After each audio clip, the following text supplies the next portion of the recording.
já falei muita coisa boa sobre Mushoku Tensei aqui nesse canal, como a história que é muito bem feita, como tem ótimos personagens e, claro, um ótimo desenvolvimento também. Porém, toda história, uma hora ou outra, tem umas coisas mais sombrias envolvidas, ou talvez apenas coisas mais tristes, e dependendo, coisas um tanto quanto perturbadoras. E hoje nós vamos falar justamente sobre isso, coisas mais pesadas, entre aspas, de Mushoku Tensei que você pode não saber ainda. Como sempre, então eu peço, se inscreva aqui no canal se você não for inscrito ainda. Se inscrevendo você ajuda muito o meu trabalho e, claro, ficar por dentro dos próximos vídeos, e eu sei que você vai gostar deles. Agora, vamos para o anime. Em primeiro lugar, e falando sobre a morte de Saurus, o avô falecido da Ares. Embora houvessem vários indivíduos com seus próprios propósitos e ganhos em cima disso, a pessoa que fez as coisas começarem a se mover para armar para cima do Saurus foi Darius, esse careca que é um vilão aí. Ele foi o principal culpado pela morte de Saurus, acima dos outros que também ajudaram nisso, sendo ele quem armou o grande esquema das coisas. E claro, ele odiava o Saurus por alguns motivos. Em segundo lugar, e agora falando sobre Darius, que todos sabemos que é um completo lixo e vilãozinho que merece ir pro colo do capiroto. Darius é conhecido por ser um completo pervertido, onde regularmente ele paga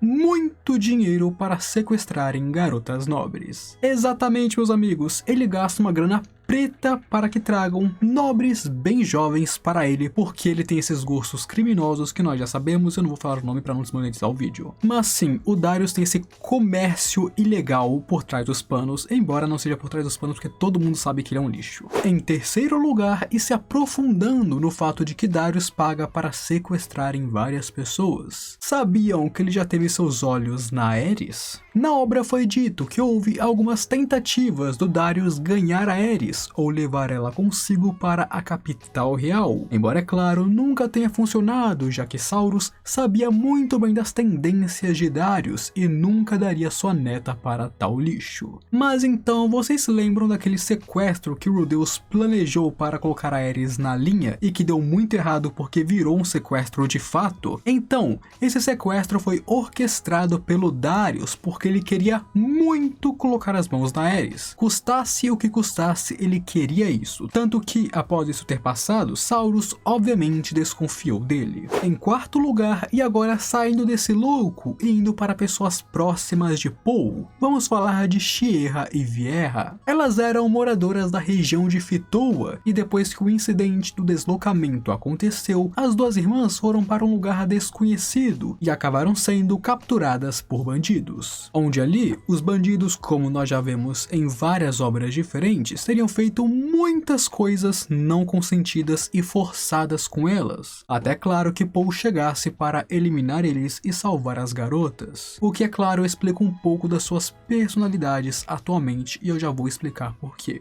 Em quinto lugar, após ser capturada pelos bandidos e serem forçadas a fazer aquelas coisas horrendas com eles, a Sierra desenvolveu um transtorno pós-traumático extremamente nervoso, meus amigos. Sierra é simplesmente aterrorizada pelos homens, até mesmo fazer contato visual com eles faz com que ela trema incontrolavelmente e fique em estado de choque. E um exemplo é quando ela conheceu Rudeus. Ali, ele pensou que ela era muito tímida, mas não, ela estava aterrorizada apenas com o olhar dele em cima dela. Isso é o tanto que ela ficou traumatizada, ela não consegue ficar perto de homens que não sejam o Paul, porque meio que o Paul salvou elas, então meio que tem uma relação de gratidão e tudo mais. Mas, tirando ele, você não vê ela perto de homens. Em sexto lugar, e agora, por outro lado, a Vieira também sofreu muito, assim como a sua irmã, mas o motivo pelo qual ela está muito melhor do que ela é justamente por conta disso. Vieira sempre está usando essa armadura de biquíni que mostra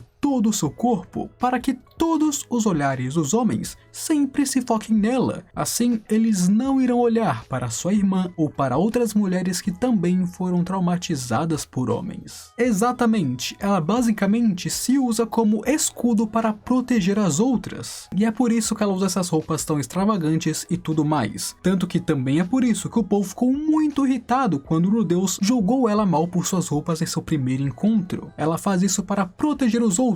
Ela está melhor que a sua irmã porque ela encontrou a sua força para proteger a sua irmã. Isso é o que aconteceu com a Vieira. Agora, em sétimo lugar, que tal falarmos um pouco da nossa tão amada e adorada Sarah? Pelo menos eu gosto bastante dela, então por favor me respeitem. Quando a Sarah tinha os seus 10 anos de idade, bem novinha na época, seu vilarejo foi completamente atacado e destruído por monstros, onde seus pais, amigos e qualquer outra pessoa que tivesse relação com ela foi morto naquele dia. E sim, a Sarah tem um passado muito triste e sombrio, amigos, e mesmo assim ela se tornou quem ela realmente é. E se você ficou mais curioso sobre ela, eu tenho um vídeo aqui que eu falo apenas sobre a Sarah, então clica lá pra ver após assistir esse vídeo. Em oitavo lugar, e agora falando de Asura, esse país pelo qual eu não tenho o mínimo de respeito básico. Nós sabemos que nos últimos 400 anos, o mundo de Mushoku Tensei vive em paz. Logo, o reino de Asura se tornou uma terra onde desconhece a fome, a guerra e os perigos que esse mundo oferece de tempos em tempos. É uma era pacífica para eles. Por causa disso, nos tempos atuais, as habilidades dos nobres de Asura não são para a luta ou outras coisas. Elas são exclusivamente para manipular e se aproveitar dos outros, ganhando méritos dessa maneira. Ou seja, os nobres não são mais nobres, e sim um bando de cobras sorrateiras que nós tanto odiamos. E isso apenas reafirma o que eu sempre digo, que é os nobres de Mushoku Tensei são a escória desse mundo. Em nono lugar, e falando em Asura, eu não posso deixar de falar sobre Ariel, essa princesa que, embora o anime não tenha mostrado, tem muitas coisas sombrias dentro de si mesma. Ariel, em sua primeira descrição na Light Novel, foi descrita como uma princesa extremamente libertina. Sua vida era literalmente beber e rolar na cama com pessoas que ela escolheu para dormir, até claro a morte do Derek mudar tudo para ela. Um desses fatos é que Ariel é uma sadista com vários fetiches e por causa disso, ela sempre abusou de suas servas para se satisfazer, já que ela é bissexual e faz o ato com os dois, embora goste principalmente de mulheres. Em décimo lugar, e essa mania de Ariel querer dormir com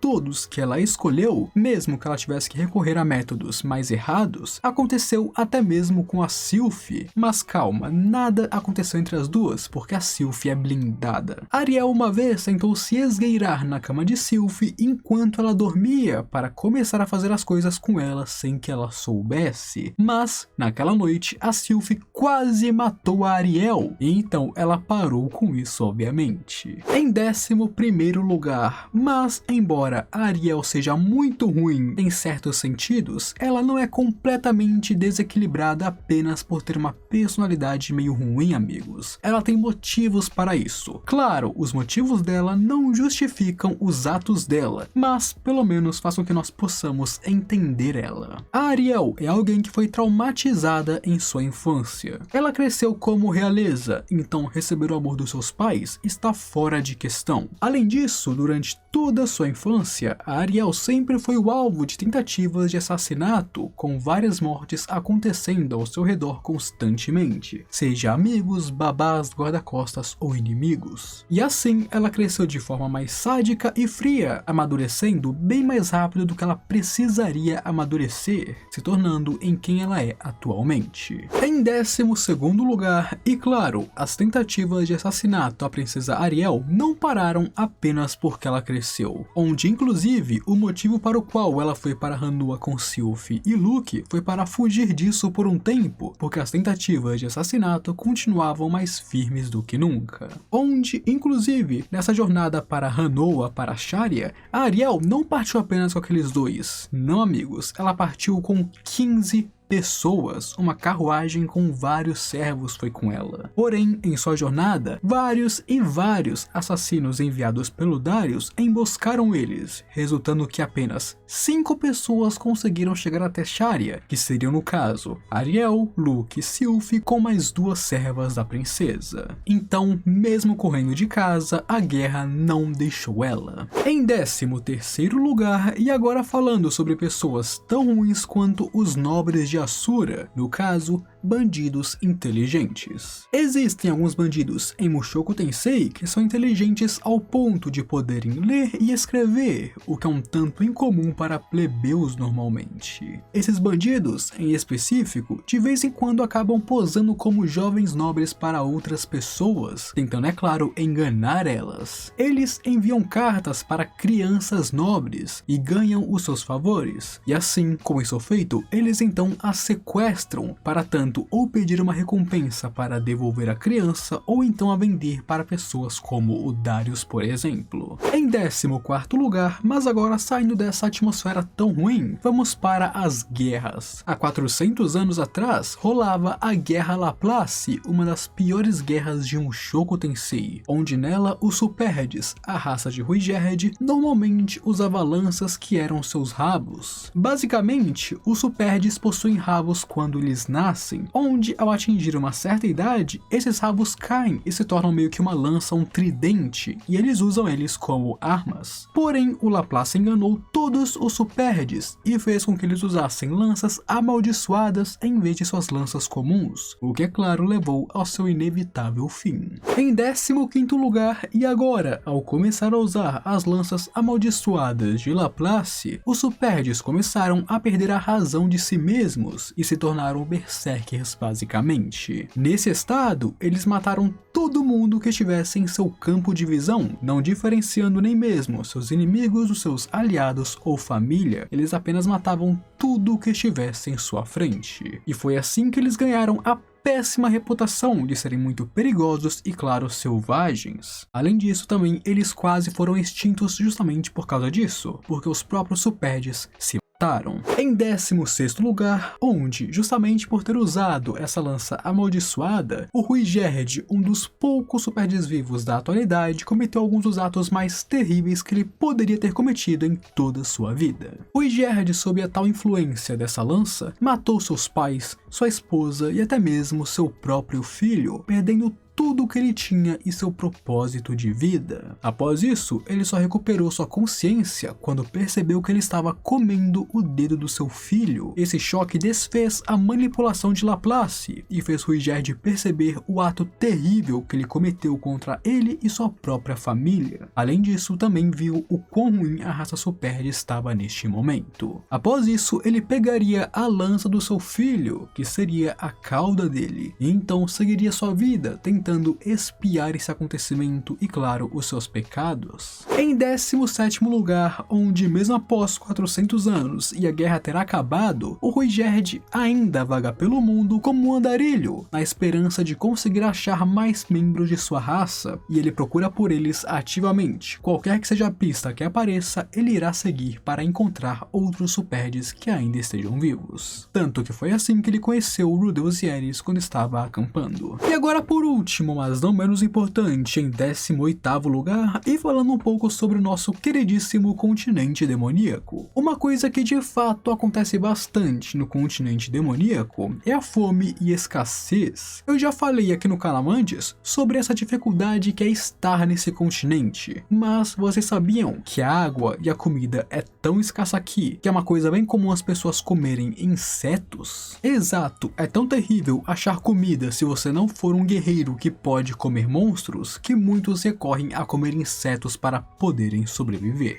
E essas, meus amigos, foram as curiosidades de hoje e eu espero que vocês tenham gostado. Como sempre, eu peço, se inscreva aqui no canal se você não for inscrito ainda. Isso ajuda muito o meu trabalho e, claro, você fica por dentro de todos os vídeos do canal e eu sei que você vai gostar deles. Se puder também, deixe seu gostei aí embaixo, porque o seu gostei ajuda que mais pessoas vejam o meu vídeo e isso também ajuda muito o meu trabalho. Agora eu me despeço de vocês, aquele abraço, um beijo e eu fui.